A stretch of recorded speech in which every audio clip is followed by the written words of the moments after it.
terkait umumnya kita di sini karena sedang menjalankan tugas daripada advokasi kami, yaitu selaku kuasa hukum dari klien kita namanya Clara Gopa. Di mana Clara Gopa ini ada suatu akun atau ada masyarakat di luar sana menggunakan akun sehingga klien kami yaitu Clara Gopa mengalami suatu tekanan baik secara psikis maupun secara fisik, di mana sampai batas tertentu tempo kemarin mungkin rekan-rekan media atau teman-teman tahu Clara Gopa sendiri hampir melakukan tindakan yang memang sangat memprihatinkan, bahwa seorang perempuan sampai mau melakukan menyayat badannya itu sampai hampir menghilangkan nyawanya ya.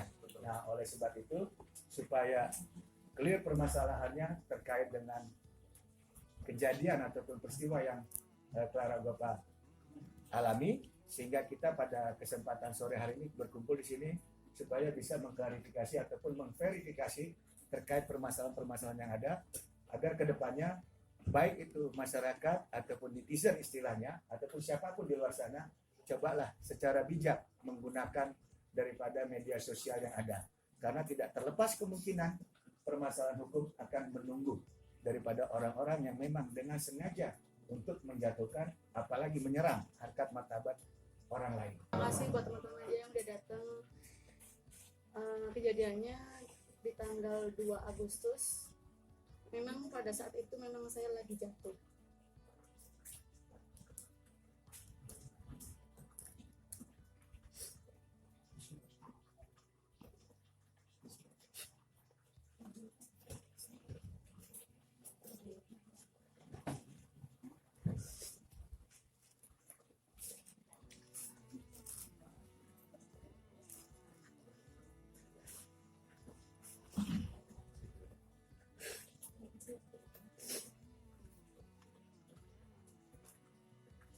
Sebenarnya saya ini menguatkan buat supaya tetap kuat dihujat seperti apapun. Cuma saya manusia biasa yang punya rasa, punya hati. Saya juga sangat melukai diri sendiri. Memang saya udah capek. Sebenarnya kejadian hujatan kayak gini udah lama banget saya ngerasain. Cuman saat ini tuh saya udah gak kuat sebenarnya. Makanya kenapa saya berangkat ke Jakarta lagi untuk terus berkarir, sebenarnya karena Sisilia. Dia ini malaikat yang datang buat nolong saya, yang dikirimkan sama Allah. Saya mau berkarir lagi ke Jakarta.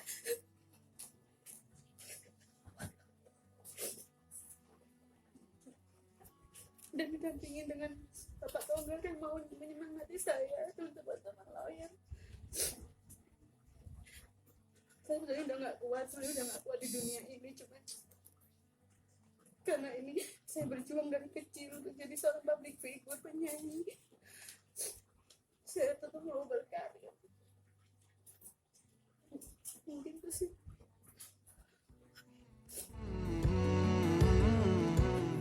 Jadi kami tambahkan jadi permasalahan-permasalahan yang ada terjadi di Clara Gopa sebenarnya itu menyangkut ke skeptis pemikiran yang sebenarnya itu tidak boleh dilakukan. Cuman dengan bahasa para netizen yang sudah di luar batas, ini kami sudah menemukan bukti-buktinya dan kami akan bersama Bapak Togar dengan teman-teman lawyer untuk memberikan bukti-bukti ini ke Polda. Jadi untuk dicari yang bersangkutan supaya para netizen bisa memberikan komentar yang setidaknya itu bisa memberikan semangat atau memberikan yang terbaik buat idola atau public figure. Mungkin saya juga mewakili dari teman-teman artis atau khususnya teman-teman dari public figure. Sebenarnya banyak yang menyampaikan ke saya bahwasanya saya dengan Clara sama.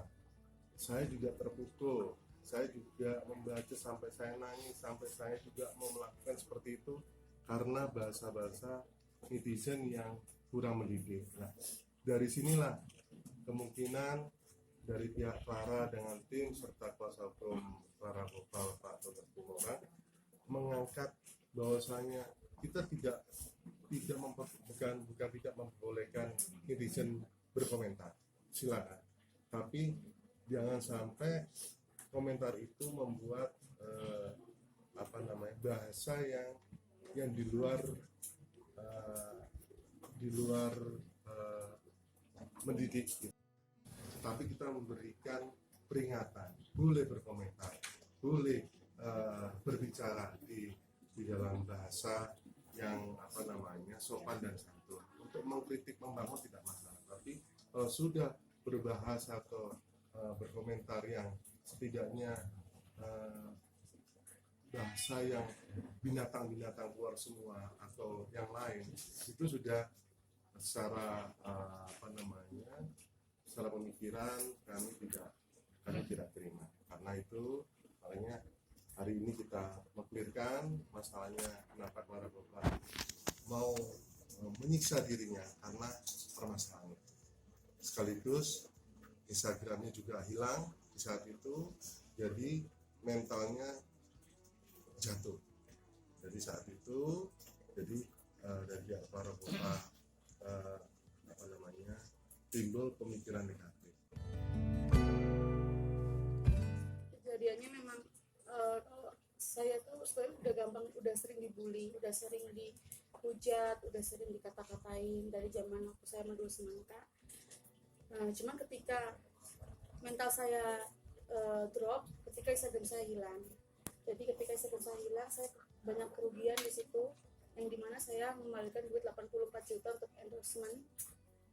Dan di sisi lain saya dibully, tetap dikata-katain, padahal saya sudah ada etikat baik untuk minta maaf kepada semua netizen, tapi tidak diterima. Malah yang ada saya lebih dihujat lagi, bahkan orang tua saya dikata-katain juga, saya dibilang binatang dan kata-kata yang nggak pantas. Dan di situ saya udah banyak tekanan, banyak masalah, saya udah capek. Soalnya saya sering banget Instagram saya hilang, sering banget Instagram saya di-ban, di-block, di-hack, dan lain-lain. Dan kemarin di saat puncak-puncaknya saya udah gak kuat lagi menjalani semua.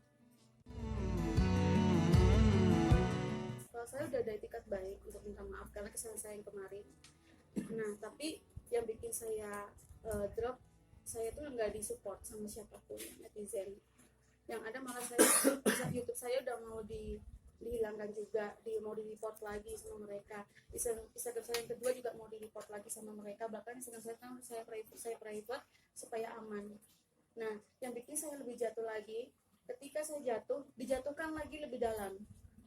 Nah, mungkin kalau misalkan dari senior-senior saya, public figure yang lain, mungkin mereka masih kuat ya. Tapi setiap manusia pasti punya batas sadar, seperti saya.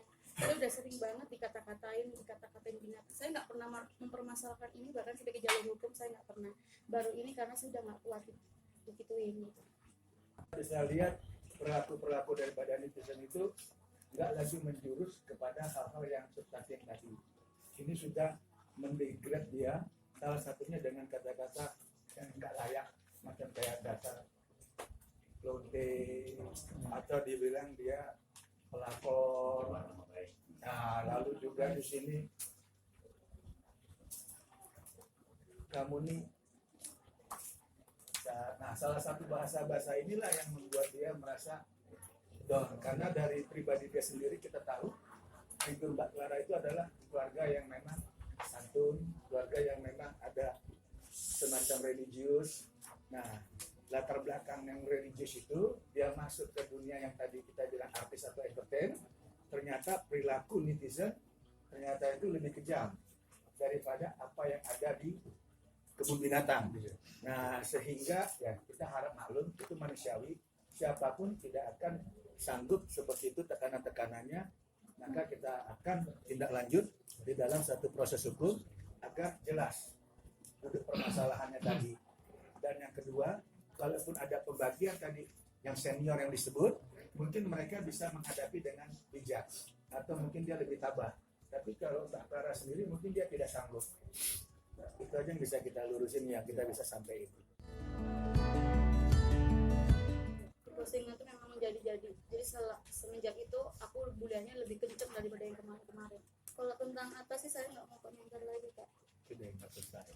Yang seperti tadi kalian bilang, bahwa kalau untuk masalah Hatta dianggap sudah clear dengan ada perkataan dia minta maaf, dan itu kita anggap sudah nggak kita kesana lagi. Tetapi yang lebih kita aware adalah perilaku setelah kejadian permintaan maaf Mbak Clara yang memang sampai detik ini ternyata makin bukan baik, malah tambah lebih mendegrade daripada diri Mbak Clara sendiri ya. Justru itu kalau kita bicara tentang hilangnya akun ya, itu Mbak Clara itu pada saat di Jakarta ini dia diberitahu oleh temannya bahwa akunnya si Mbak Clara itu hilang, sehingga pas dia buka HP-nya benar hilang. Nah sementara di akun IG-nya itu ya, itu kan isi profil, story, semua segala macam tentang diri dia, pekerjaannya, kegiatan sehari-harinya dia, bagaimana keluarganya, religiusnya dia, segala macam itu hilang kan, bagi dia sangat-sangat dirugikan. Sehingga perilaku orang-orang ataupun netizen yang dikatakanlah punya akun-akun semacam ini, kita mau coba dudukan permasalahan itu, apakah ini real atau tidak, ataukah ini fans yang memang tanda kutip disuruh atau apa, biar nanti pihak kepolisian tentunya yang akan menindaklanjutinya. Makanya biar kedepannya agar Mbak Clara jangan sampai ada pembulian, itu yang kita harapkan dari hadirnya teman-teman pada sore hari ini di kantor hukum kami, di Lefum kami. Diatur nanti mungkin pasal 27-nya terkait nanti ayat berapanya segala macamnya kita akan diskusikan dengan pihak kepolisian tentunya. Nah seperti tadi rekan manajer kita, mungkin kita setting minggu depan lah untuk ke arah polisi, karena saya juga mohon maaf rekan-rekan, saya juga kesibukan ada di Jakarta dan kadang juga di Denpasar, Bali.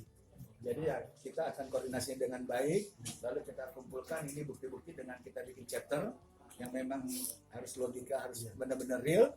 Nanti kita tim akan membuat sebelum kita menyerahkan barang bukti kepada pihak kepolisian. Kalau ini kan kita semuanya aja yang pasti kita nanti bikin kayak cluster. Hari ini siapa saja, nanti yang hari apa siapa saja, biarlah nanti polisi yang menentukan mana yang memang menurut pihak kepolisian itu sangat-sangat memang memenuhi unsur ITE.